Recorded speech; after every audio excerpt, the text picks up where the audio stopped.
Alright folks, so with this Snare Saturday video, I was debating on if I wanted to show you this drum or not because it's one that I put together while I was building drums for MCD.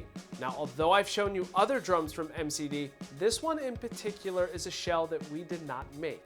However, since I've been showing you copper drums for the past couple Snare Saturday videos, it just kind of made sense to show you this drum.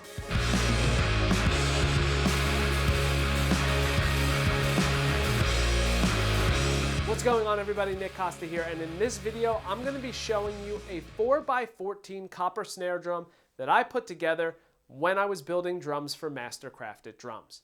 If you're unfamiliar with MCD, it is a custom drum boutique based out of Philadelphia, Pennsylvania, and I put this drum together about 10 years ago. Now, before we dive into this video, make sure you hit the subscribe button as well as the bell notification.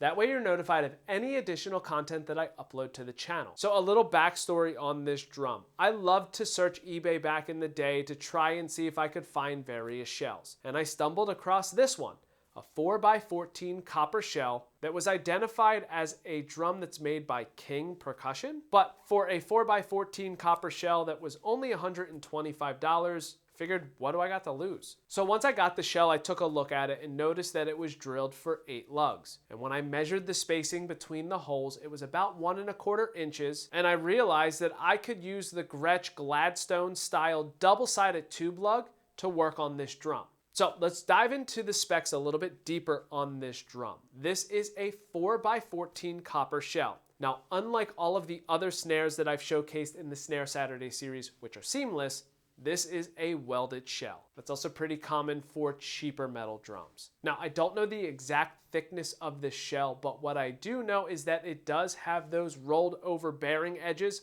like some other metal drums have. So that means this drum has just a bigger bearing edge profile. Now, like I said, this drum was drilled out for 8 lugs, and the spacing for the lugs is 1¼ inches. So I am using Gretsch Gladstone double-sided tube lugs. Work just fine on this drum. Now, to make this drum a little bit different, rather than using a triple flange or a die-cast hoop or a standard hoop that you would get, I decided I wanted to put single flange hoops on this drum with claws. Now, some people say that claws aren't the greatest idea for drums that are higher in tension, but I've had this drum for over 10 years, and you're gonna see in this video that it can do it without an issue. Also, this drum was not drilled for a throw-off or a butt plate, so we had to put it on a stone to find out if there was a snare bed on it, which there was, see where it was, and then drill for a throw-off and a butt plate. Now, since this is a piccolo drum, I had to make sure that I used a throw-off that, 1, didn't look big, bulky, and ridiculous. 2, make sure that the lever didn't get in the way of the collar of the drum head or the hoop itself. So I decided to put a Gibraltar piccolo style throw-off on it,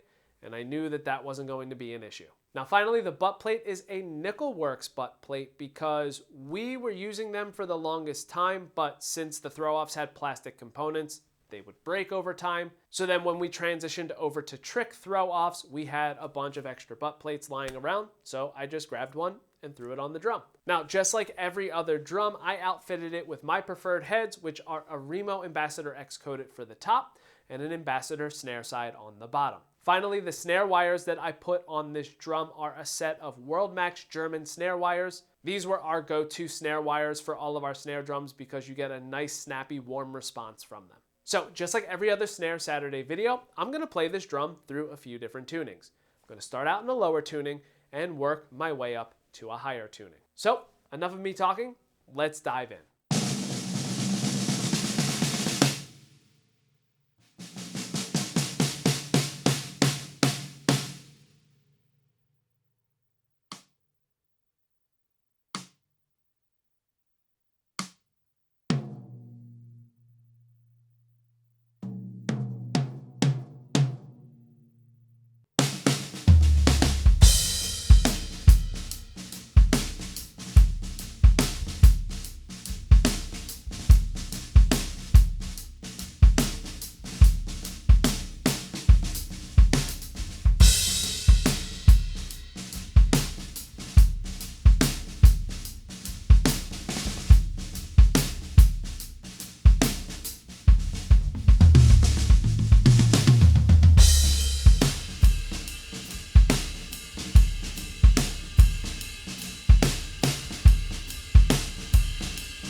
couple things that I noticed straight out the gate. Number one, in that really low tuning, this drum is really low and really dead. And to tell you the truth, if you were to do a blind test between this drum and a drum that's bigger, you might have a difficult time pointing out which one is which. Also, in those lower tunings, the drum itself was having a difficult time holding its tuning. But when I worked my way into the medium to even higher tunings from that, it was holding the tuning without any issue. So I don't know if it's because in those lower tunings, everything's resonating and vibrating a little bit more compared to when it was in the higher tunings and the drum was sounding a little bit more choked out and a shorter response. But either way, that's what was happening. Also, another thing that I want to point out, since this drum is using claws to have the tension on these single flanged hoops, I did have to position the drum in a certain way that since I do rim shots, I'm not hitting one of those claws, because that feels really weird. But since this is an 8-lug drum, it was actually really easy to do and didn't feel uncomfortable in any way. But either way, I would love to get your feedback and what you thought about this drum, so make sure that you leave it in the comment section below, letting me know. Also, if you have any other additional questions on this drum, maybe even the gear that I am playing, or if you're curious where I got all the hardware components from, you can ask all of that in the comment section and I will try my best to answer it. Now, if you enjoyed this video and you want to see some earlier videos from the Snare Saturday series, I've put a link to the playlist in the description below. I'll also have it pop up right here to make it a bit easier for you. Finally, if you enjoyed this video, please make sure that you give it a thumbs up. That way it makes it a little bit easier for others to find it. And that is it. Thank you so much for checking out this video on the MCD 4x14 copper snare drum. And until next time.